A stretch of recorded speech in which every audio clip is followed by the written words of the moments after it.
again and welcome to Just Saying. It's a weekly online interview program. Mike Jensen, publisher of the Standard Democrat. I'm Steve McFeeters, and we talk to people around the community every week and post it on the website. We've been doing it since April. We invite your comments, and today we have a man I don't think needs any introduction to any Sikeston Bulldog fan, Coach Greg Hollifield, head coach of the 4A state champion Sikeston Bulldogs. Greg, good to see you. Well, thank you. Nice to be here. And it is cold outside, and that means basketball is here. It's here upon us, it is. And we're still all recovering from last year because it was one of the greatest experiences for a community maybe ever.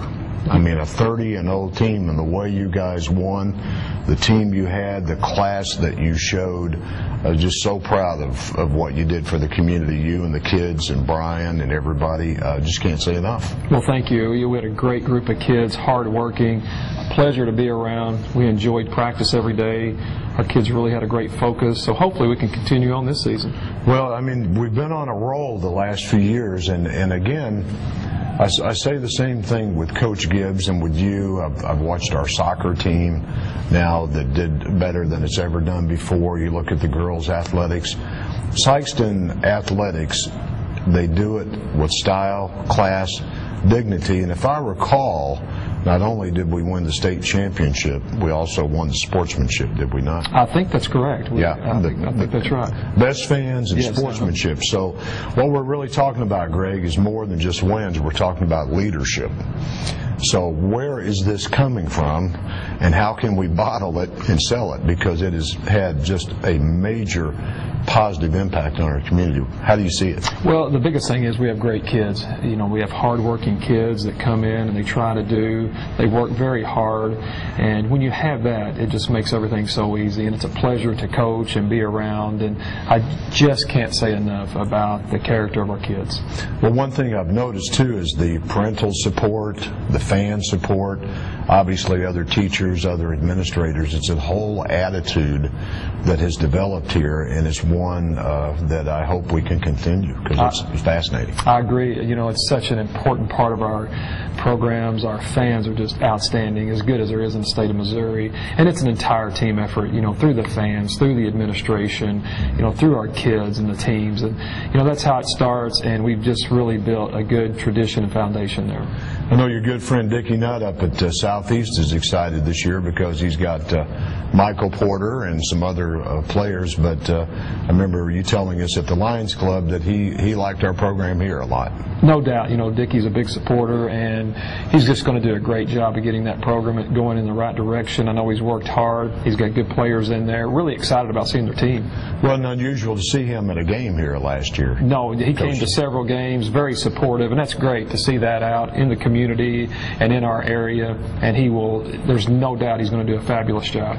You know, we were talking last year, the 30-0, I can only remember, and I've been a fan for a long time, the Lamont Frazier Leonard Corbett team of 1989 in Charleston was 33-0. Mm-hmm. And you go into the State Hall of Fame when you're undefeated. Last year, we're 30-0, but I can't remember a game where it actually came down to the wire. You know, we were fortunate. We always seemed to build a lead, and our kids just maintained and just kept working to extend that.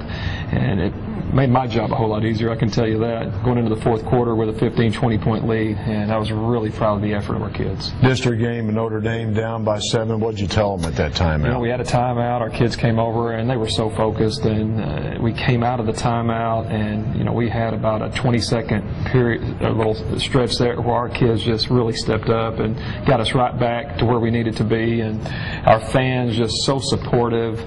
That started the whole rally, but goodness gracious, our kids did a great job. Now, didn't you say we tied it up within a matter of seconds? It was about a 18-second little span there that we came out. We were down 7 and went up 1 in about an 18 to 20-second span, which was phenomenal to watch. And then last year playing Borgia. Here we are again against Borgia, and they've had our number until last year, and Will had that tremendously hot first half and gave us a nice cushion. They started the run in the second half, and it appeared to me that Corey Porter said, we're not going to lose this game. No doubt. Our seniors, great leadership. They came in, and that was our one of our goals. Will had to hit shots early to stretch the defense. Once he did that in the second half, we were allowed to use our post game with Janelle and Corey, which helped us establish the lead and maintain that. But we have so much respect for Borgia's team, and in the back of our minds, we thought we would be playing them, and we were. And that state championship trophy sitting in there in that counter, that's the only one. I try to look at it every day. I bet you do. That team, I'm going to talk about your son, Will, talk about Corey Porter, Janelle Hatchett, and then Daryl Howard. Daryl. Mm-hmm. Tell us about those kids. Great leaders, hard workers, have been together for years. They had played a lot of basketball together. Corey's Southeast Missouri State playing football. Will's at Three Rivers Community College playing for Coach Bess. Daryl's at the College of the Ozarks in Branson, and Janelle is at the University of Missouri St. Louis, UMSL in St. Louis. Now that's impressive in itself, but what was the grade point averages of those kids? Outstanding. We had 4 or 5 4.0 students, and very impressive. And our seniors were honor students, straight A, the majority of them, and just bright kids that worked hard. It makes your job easier, doesn't it? Undoubtedly. Yeah. No doubt about that. Now, looking ahead, there's a lot of things to consider. I think you mentioned we're going to be smaller, even though we weren't huge last year. We were small last year, but we're smaller this year. So. Smaller this year. You have a group of seniors, as I understand it, coming in that have never lost a game in high school. That's true. As freshmen, they were undefeated. As JV kids, when they were sophomores, they were undefeated. And then last year, as juniors, they were undefeated. So they have a great winning tradition, a winning way. Our philosophy is winning breeds winning, and those guys have been in a lot of big games and won a lot of games. So hopefully, that will carry over. Tell us about the size and the challenges this year, because we know, for example, you open with Blytheville. Yes. Blytheville's got a great program. No doubt. Charleston's going to be very good this year. Yes. We know Notre Dame's always good. Dexter's competitive. Yes. So tell us what's ahead. Difficult games. As you mentioned, we opened up with Blytheville here on November the 29th. Great program.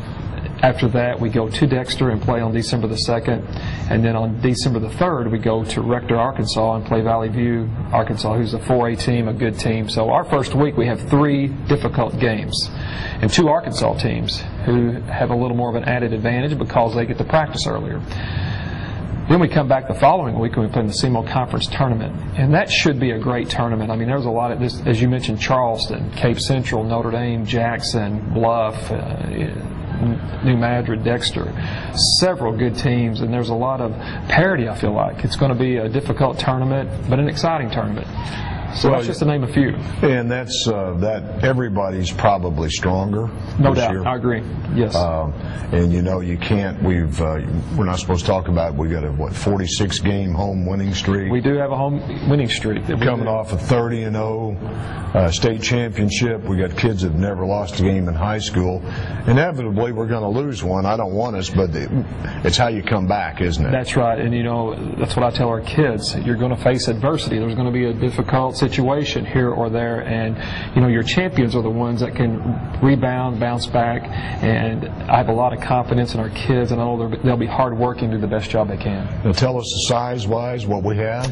We are not very big. Our tallest player is 6'2", which is a very small 4A team. We'll have 3 to 4 guys on the floor at times that are under 6 foot, so we did last year also an amazing stat last year that we took a lot of pride in and very proud of. In 30 games, we out-rebounded our opponents 30 times. So it's amazing. Yeah, we out-rebounded our opponents every game, and it's a major point of emphasis for us, and it is this year also. Well, I know Jackson's got a big kid. They do. They have a lot of size, and they're going to have a really good team. And Cape was big. They were last huge. Year. They were. Yes. Charleston's going to be relatively tall. No doubt. Yes. So we're just going to be faster and quicker and brighter and all the above. I hope we're hardworking. That's the key. Well, you and Coach Brian James, and of course Brian was a Sikeston product and a heck of a point guard in his day. How much? What does it feel like for you guys to have accomplished, not you alone, but you got a state championship, you've got a really good program. How does that make you feel? Well, just outstanding. That's another thing. I have a great coaching staff.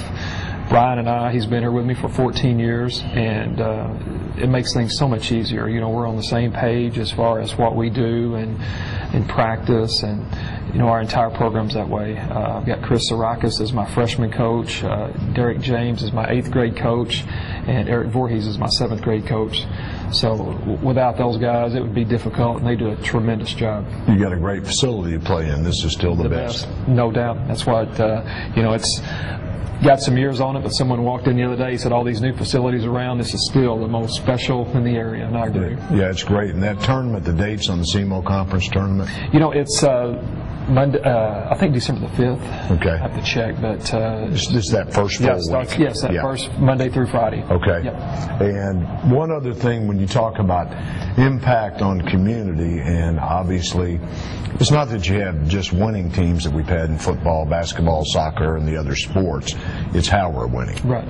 But what kind of impact as a coach would a place like something we're very proud of, the YMCA, yes, what kind of impact does that have on the program? It's unbelievable. Our kids love it. They play all the time, and it's just been such an added bonus to our program. So the Y it's had a huge impact on everything and our sports and Absolutely. our kids. Absolutely, no doubt about it. Because of the principles about leadership, yes, and the character and the choices that kids make, they have an alternative now other than just, you know, the gym, I think. Absolutely. And, you know, our kids love it, and I hear them talking about it, especially in the off season. They play all the time, and they really enjoy going up there. Well, we're proud of the Sikeston Bulldogs. We're proud of how they play and how they win, and we need to pack this gym out this year. Be awesome. And just keep coming and supporting these kids. And what else can we do? Well, just as I tell our kids, you know, we have to come in every day with a focus to get better, work hard, and you do those things, things will work out. And I'm very confident in saying our kids will show up to play every day. Well, congratulations on last year, the last few years, and know the community's behind you and the kids, and we just wish you the best. Well, I appreciate it. Thank you. Thank you. That concludes this version of Just Saying. Coach Greg Hollifield. Be sure and get out and see some games this year. And if you have any comments you'd like to write in via email, just let us know, and be looking for future programs on Just Saying. Thanks for watching.